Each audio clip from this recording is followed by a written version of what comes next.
하나님 말씀 함께 보겠습니다. 구약성경 스가랴서 9장입니다. 9절부터 17절 말씀 함께 보시겠습니다.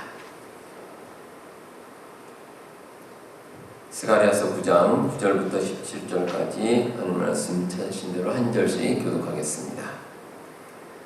시온에 따라 크게 기뻐할지어다. 예루살렘에 따라 즐거이 부를지어다. 보라, 내 왕이 내게 임하시나니 그는 공의로우시며 구원을 베푸시며 겸손하여서 나귀를 타시나니 나귀의 작은 것 곧 나귀 새끼니라. 내가 에브라임의 병거와 예루살렘의 말을 듣고 전쟁한 하나도 그리니 내가 이방 사람에게 한적을 취하시고 그들의 승리를 바다에서 gat산지고 유브라데에서 gat산지고 또 너로 말할진대 내 언약의 피로 말미암아 내가 내 갇힌 자들을 물 없는 구덩이에서 놓았나니 갇혀있으나 소망을 두는 자들아 너희 음식으로 올라오시니라. 내가 오늘도 이르노라. 내가 네게 저녁이나 다스릴 것이라. 내가 유다를 당긴 활로 삼고 에브라임을 끼운 화살로 삼았으니 시온아, 내가 내 자식들을 일으켜 헬라 자식들을 치게 하며 너를 용사의 칼과 같게 하리라. 여호와께서 그들 위에 나타나서 그들의 역사를 돌려같이 쏘아주실 것이며 주 여호와께서 나팔을 불게 하시며 남방으로 예반함을 하고 있으실 것이라. 만군의 여호와께서 그들을 호위하시리니 그들이 원수를 삼키며 물맷돌을 밟을 것이며 그들이 피를 마시고 즐거이 부르기를 술 취한 것 같이 할 것인즉 피가 가득한 동이와도 같고 피 묻은 재단 모퉁이와도 같을 것이라. 나라의 그의 하나님 여호와께서 그들을 자기 백성의 양떼 같이 부어주시니 그들이 왕날의 보석같이 여호와의 땅에 빛나리로다. 17절 말씀 함께 보겠습니다. 그의 형통함과 그의 아름다움이 어찌 그리 큰지 곡식은 청년을 새 포도주는 처녀를 강건하게 하리라. 아멘. 폐허가 되었다라는 말이 있습니다.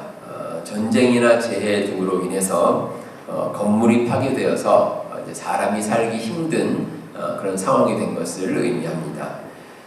이처럼 폐허된 상태를 접하게 되면 가장 먼저 드는 생각이 절망감입니다. 왜냐하면 폐허가 되기 전에는 그래도 어느 정도는 온전한 건물이 유지가 되었었는데 과거를 생각하니 이 폐허가 된 모습을 보면 참 안타깝기 때문에 그렇습니다. 우리의 조국인 대한민국도 그렇습니다. 역사적으로 예전부터 수많은 전쟁을 치렀는데 가장 최근의 전쟁이 6.25 전쟁, 한국 전쟁입니다. 벌써 75년의 세월이 흘렀죠. 상당히 오래됐는데 당시 한반도는 전쟁이 끝나고 나서 정말 폐허가 될 정도로 아주 심각한 상태였습니다. 사진을 한 장 보도록 하시겠습니다. 네, 앞에 보이시죠? 이게 이제 6.25 전쟁, 한국 전쟁이 끝난 후의 사진입니다. 여기 아마 건물이 좀 있었는데 이제 건물이 다 무너지고 돌덩이밖에 없죠. 돌무더기고 기존에 있던 건물이 형체는 있는데 거의 쓸모없게 된 기둥이나 벽만 조금 남아있는 이런 상태입니다. 이게 이제 한두 군데가 아니고 전쟁의 피해를 입은 대부분의 한국 지역이 이러한 상태였습니다. 사진 내려주시고요. 사실 한국은 전쟁 전에도 크게 부유한 나라는 아니었습니다. 일제강점기를 거치고 해방을 맞은 지 얼마 되지 않았습니다. 한 5년 정도니까 길지 않습니다. 안 그래도 잘 사는 나라가 아닌데 전쟁으로 인해서 많은 것이 파괴가 되었습니다. 그러니까 얼마나 힘들었겠습니까? 오늘 함께 보신 말씀은 스가랴 선지자가 살던 당시에 이스라엘의 모습을 이야기하고 있습니다. 이 스가랴 선지자는 좀 생소한 선지자죠. 예를 들어서 이사야, 예레미야, 엘리야 이런 선지자 우리가 많이 접해봤는데 스가랴 선지자는 아마 잘 들어보지 못할 수 있습니다. 이 스가랴는 이스라엘이 이제 바벨론으로 포로로 잡혀갔다가 다시 다시 돌아온 후에 그때 이스라엘 백성을 인도했던 그런 선지자입니다. 많은 이스라엘 백성들이 바벨론으로 포로로 잡혀갔다가 이제 해방이 되어서 본국으로 돌아오게 됐습니다. 근데 돌아와 보니까 온 나라가 폐허였습니다. 좀 전에 보셨던 사진처럼 건물이 다 무너지고 도저히 사람이 살기 힘든 것 같은 그런 상황이었습니다. 있었던 성들이 다 무너졌습니다. 보통 예전에는 성이었죠. 성이었는데 그 성이 일단 무너지고 성 안에 있는 집들도 다 엉망이 됐고, 그리고 가뭄도 심해서 이스라엘에 남아있던 백성들, 몇몇 백성들이 남아있었지만 이제 겨우겨우 먹고 살 수 있는 그런 상태였습니다. 자, 이런 절망적인 상황에서 스가랴가 하나님의 말씀을 전합니다. 특히 이 스가랴 선지자가 학계 선지자와 함께 이스라엘 백성들을 독려해서 하나님의 성전을 새롭게 건축하자라고 이야기를 했습니다. 이 스가랴 선지자의 이름의 의미가 하나님께서 기억하신다, 그런 뜻입니다. 비록 폐허가 된 상황이지만 하나님께서는 이스라엘 백성들을 잊지 않고 기억하신다는 겁니다. 인간적인 눈으로는 미래가 보이지 않을 때가 있습니다. 하지만 하나님께서는 절망적인 상황에서도 소망을 약속하셨습니다. 그리고 구원을 베푸실 것도 역시 약속해 주셨습니다. 이 구원이라는 것은 지금 당장 회복하는 것도 있지만 미래에 예수님께서 오셔서 영원한 구원을 베푸시는 것도 함께 포함되어 있습니다. 하나님께서는 이미 과거 여러 선지자를 통해서 이스라엘의 영광스러운 미래와 회복을 말씀해 주셨습니다. 그런데 스가랴서에는 특별히 이스라엘을 넘어서 온 세상, 우리를 포함해서 온 세상 사람들이 하나님의 구원을 체험하고 또 축복받는 것에 대해서 말씀하고 있습니다. 자, 세상 모든 사람들에게 구원을 베푸시는 이 하나님의 뜻이 과연 무엇인지 오늘 말씀을 통해서 함께 한번 묵상해 보도록 하겠습니다. 하나님께서는 세상의 구원을 위해서 구원자를 보내셨습니다. 예수님입니다. 그런데 이 예수님께서는 세상의 기준과 다른 의미의 구원자이십니다. 오늘 말씀 9절에 보시면 그는 공의로우시며 구원을 베푸시며 겸손하여서 나귀를 타시나니 나귀의 작은 것 곧 나귀 새끼니라, 이렇게 기록되어 있습니다. 예수님께서는 세상 모든 것을 다스릴 수 있는 권세를 가지셨지만 공의로우시고 또 겸손한 모습으로 이 땅에 오셨습니다. 그러니까 일반적인 세상의 통치자와는 분명히 다른 모습입니다. 세상의 통치자들은 일반 백성들 위에 군림을 합니다. 이제 권력을 가졌다는 그 이유로 해서 다른 사람들 위해 군림하는 그런 모습을 볼 수가 있습니다. 통치자들이 그렇게 하는 이유는 사실은 백성들이 강력한 능력을 가진 통치자를 원하기 때문에 그렇습니다. 그러니까 백성들이 원해서 그렇습니다. 이스라엘의 왕이 세워지기 전에 하나님께서 여러 선지자들이나 사사를 통해서 이스라엘을 다스리셨습니다. 그러면 그렇게 이제 살아가면 아무런 문제가 없습니다. 그런데 이 이스라엘 백성들이 우리도 왕이 필요합니다. 왕을 달라고 하나님께 요구를 합니다. 그러니까 그 이유가 이방 민족들을 보니까 왕이 아주 강력한 힘을 가진 왕이 다스리니까 이 잘 되는 것 같이 보이는 겁니다. 그래서 이스라엘이 우리도 왕이 필요합니다, 이렇게 이제 얘기를 했는데, 근데 사실은 왕이 그렇게 필요가 없습니다. 근데 그럼에도 이스라엘 백성들이 하도 요구를 하니까 하나님께서 그 요구를 들어주셨습니다. 그래서 이제 사무엘을 통해서 사울을 왕으로 세웠는데, 성경에 보시면 이 사울 왕이 외모와 능력이 아주 뛰어나다, 이렇게 나옵니다. 근데 어떻습니까? 나중에 사울로 인해서 이스라엘 백성들이 큰 어려움을 겪게 됐습니다. 이솝 우화에 보시면 왕을 원한 개구리라는 제목의 동화가 있습니다. 이 연못에 살고 있던 많은 개구리들이 자기들을 다스릴 왕을 요구합니다. 왕을 달라, 이렇게 이제 요구하는데 하늘에서 갑자기 큰 막대기 하나가 툭 떨어졌습니다. 그래서 이제 개구리들이 이 막대기가 우리를 이제 인도할 왕인가 보다 하고 이제 생각했는데 근데 막대기를 보니까 가만히 있습니다. 꿈쩍도 하지 않고 별로 의미가 없는 것 같습니다. 그래서 에이 이거 왕이 아니야 라고 생각하고 또 이제 더 이제 힘세고 위대한 왕을 달라고 또 이렇게 이제 요구를 합니다. 그러니까 어디선가 큰 새 한 마리, 황새 한 마리가 왔습니다. 그래서 이 개구리들이 이 왕이 진짜 우리의 왕이구나 라고 이제 생각했는데 근데 이 황새가 개구리들을 잡아먹기 시작합니다. 하나씩 잡아먹어서 나중에는 개구리들이 거의 사라지게 됐다. 이제 이서구화에 그런 내용이 나옵니다. 이 정치 지도자로 세워진 사람들, 권력을 가진 사람들은 이러한 백성들의 마음을 잘 알고 있습니다. 그래서 권력을 가지면 어떤 마음이 드냐면 일단 백성들을 위해 군림하고 싶어 합니다. 그 권력을 사용하고 싶어 합니다. 왜냐하면 그래도 된다고 여기기 때문입니다. 많은 사람들이 그런 강력한 지도자를 원하기 때문에 나는 그래도 된다라고 생각하고 백성들을 위해 군림합니다. 하지만 예수님께서는 세상의 권력 잡은 사람들과 분명히 다릅니다. 오늘 말씀에 나오지만 공의와 겸손이라는 마음으로 이 땅에 오셨습니다. 세상의 정치인들은 소위 말하는 권력 의지라는 게 있습니다. 내가 권력을 가져서 내 마음대로 해보겠다 이런 마음이 있는데 예수님은 그런 마음은 없습니다. 오히려 세상 사람들보다 훨씬 더 겸손한 마음으로 섬기시는 분이 예수님입니다. 그래서 예수님께서는 우리에게 진정한 구원을 베푸실 수가 있습니다. 예수님께서는 세상의 기준과 분명히 다른 구원자이십니다. 권력 욕심으로 다른 사람에 군림하는 것도 아니고 공의로우셔서 하나님의 뜻에 따라 다스리십니다. 그래서 나귀 새끼를 탈 정도로 정말 겸손하신 분이십니다. 무엇보다 예수님께서는 우리의 구원을 이루어 주시는 분입니다.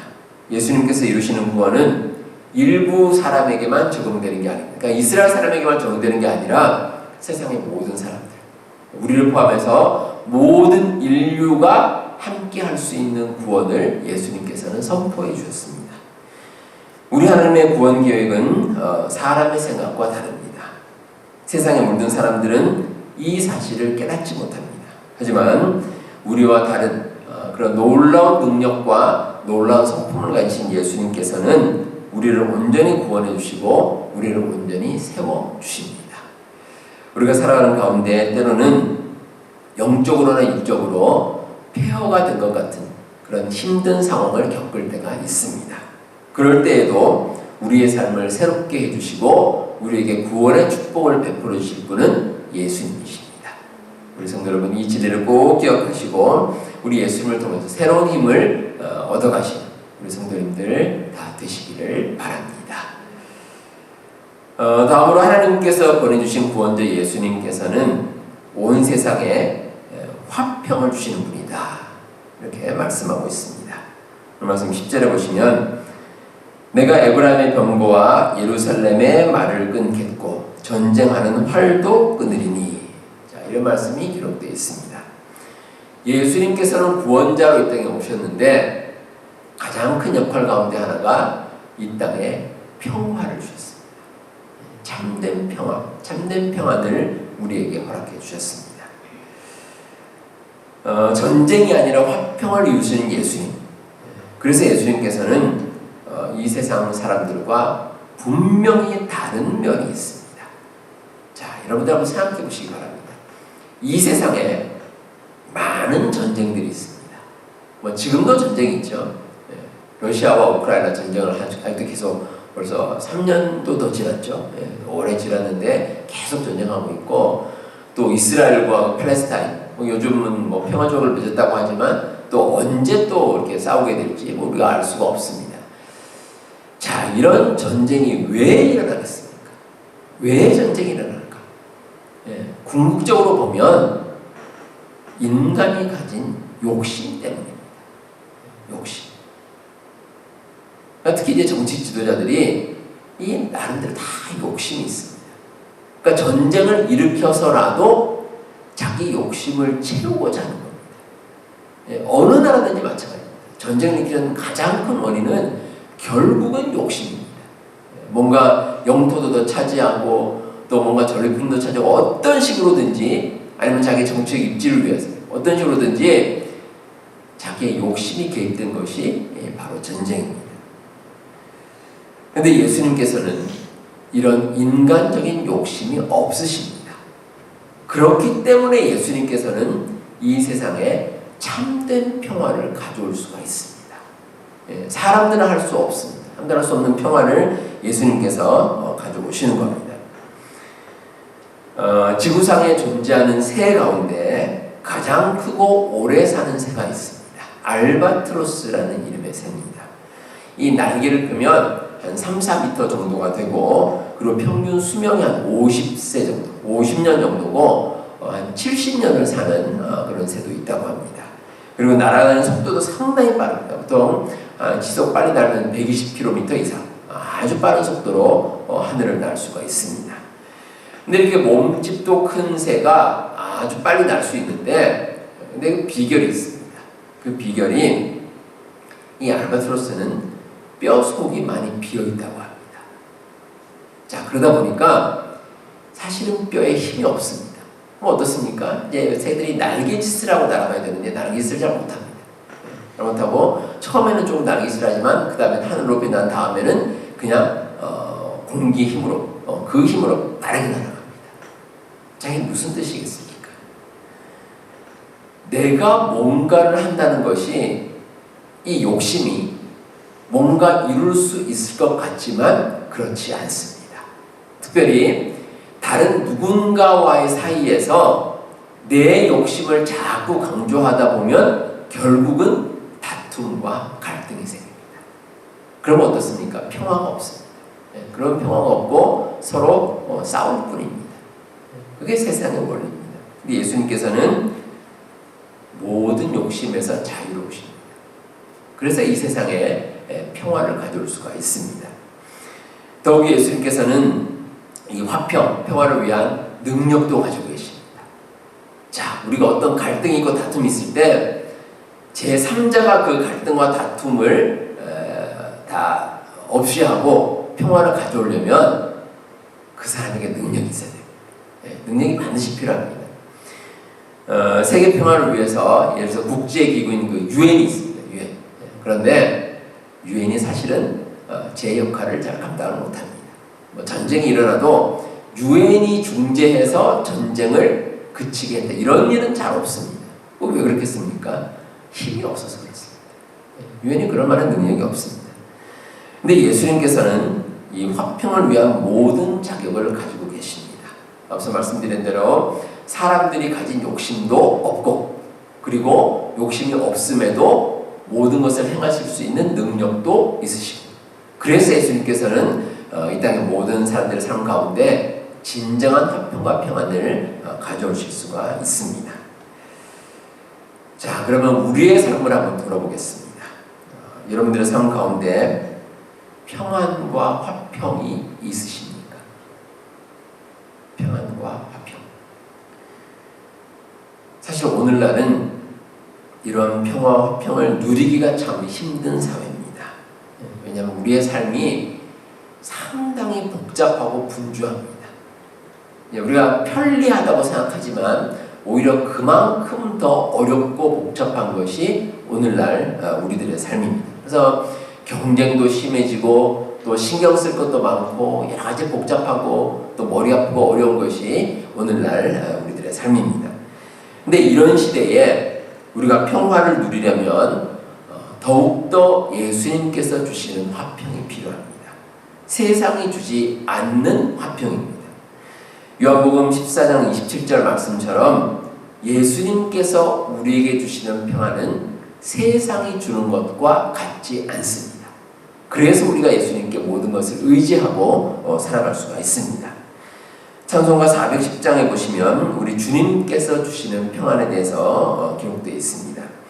예수님께서 십자가를 지심으로 우리가 평화를 누리고 또 하나님의 은혜로 우리가 평화를 누릴 수가 있습니다.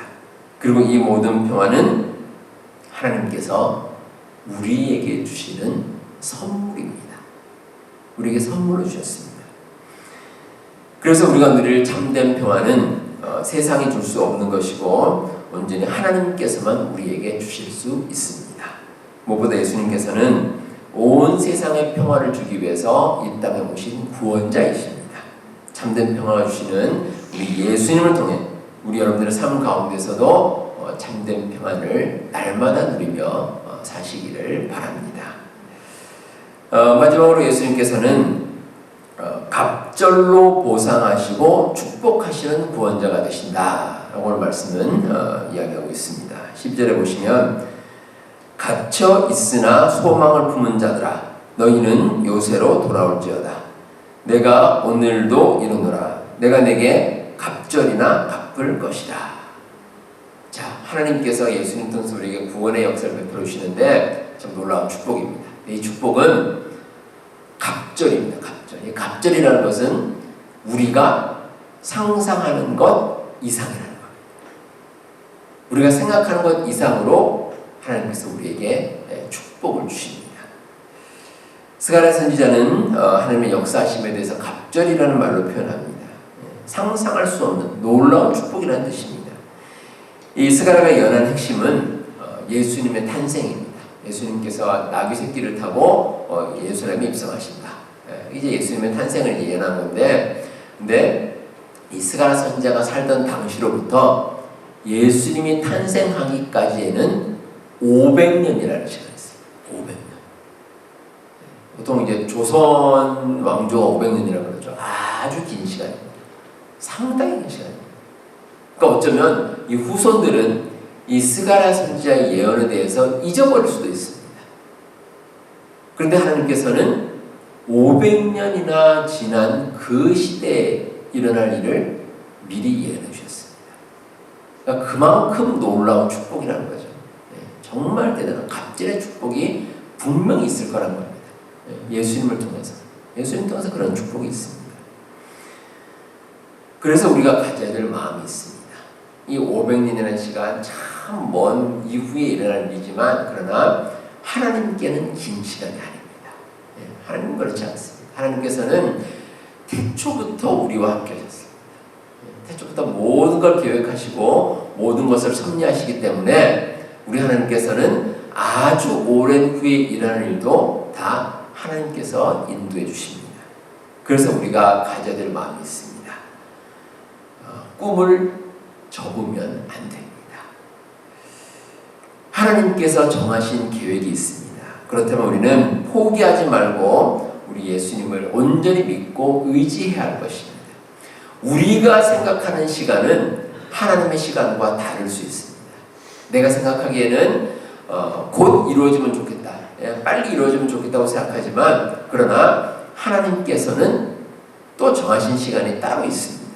그럼 우리가 하나님의 그 시간에 우리의 삶을 맡기면 하나님께서는 반드시 하나님의 때에 우리에게 갑절의 축복을 허락해 주실 것입니다. 스가랴 선지자는 지금 폐허가 된 예루살렘의 모습을 보고 있습니다. 이런 모습을 통해서는 하나님께서 주시는 축복을 도저히 상상할 수 없습니다. 어떻게 알겠습니까? 다 무너지고 엉망이 됐는데 그 모습을 보면서 무슨 축복을 생각하겠습니까? 근데 하나님께서는 분명히 먼 미래에 받을 축복을 약속해 주셨습니다. 그 내용이 16절과 17절에 나옵니다. 그들이 왕관의 보석같이 여호와의 땅에 빛나리로다. 그의 형통함과 그의 아름다움이 어찌 그리 큰지 곡식은 청년을 새포도주는 처녀를 강건하게 하리라. 참 놀라운 축복의 모습입니다. 자, 사진 한 장 더 보시겠습니다. 이 사진은 현대 오늘날 이제 서울의 모습입니다. 저 뒤에 이게 남산이고요. 남산 타워 보이시죠? 그리고 앞에 이제 여러 건물들의 모습이 있는데 앞서 보셨던 그 모습과 어떻습니까? 비교가 되질 않습니다. 한 50년에서 70년 정도 이렇게 한국전쟁이 있고 난 다음에 그 세월이 지났는데 서울의 모습이 놀랄 정도로 바뀌었습니다. 그래서 과거를 생각하는 사람들은 깜짝 놀랍니다. 한국이 이렇게 발전하고 이렇게 달라질 수 있을까? 하나님의 축복이죠. 정말 이 세상에 그 사례를 찾기 어려운 정말 놀라운 축복입니다. 우리 성도 여러분, 하나님께서는 예수님을 통해서 우리에게 구원과 축복을 약속해 주셨습니다. 이 진리를 믿는다면 정말 우리가 살아가는 현재 삶이 힘들지라도 하나님의 그 축복을 믿으며 소망하며 하루하루를 살아갈 수 있습니다. 우리 하나님께서 택하신 백성으로서 날마다 구원의 축복을 누리며 살아가시는 우리 모든 성도님들 다 되시기를 바랍니다.